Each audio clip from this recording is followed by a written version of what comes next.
Пазете се од фарисејскиот квас, кој е лицемерие. Евангелие според Лука 12:1. Лицемерието е една од најголемите слабости на човекот. Често пати сакаме да се покажеме подобро од што навистина сме, да оставиме впечаток дека сме коректни и морални, не знаејќи дека постепено си ги наталожуваме лажните маски на нашето вистинско лице.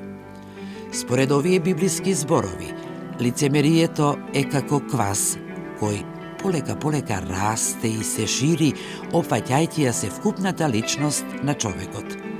Бидувајќи заробен од лицемерието, човекот повеќе не живее вистински живот, туку живот под маски, во кој најважно е лажно да се прикаже пред другите во добро светло. Лицемерието ги опфаќа сите пори на општеството, се среќава и во секојдневниот живот, и во деловниот, и во политиката, и помеѓу пријателите, па дури и во семејството. Но како да се избавиме од замката на лицемерието? Најбитно е да бидеме искрени и кон себе си, но и кон другите, така што ќе ги прифатиме собствените слабости со стремеж истите да ги подобриме.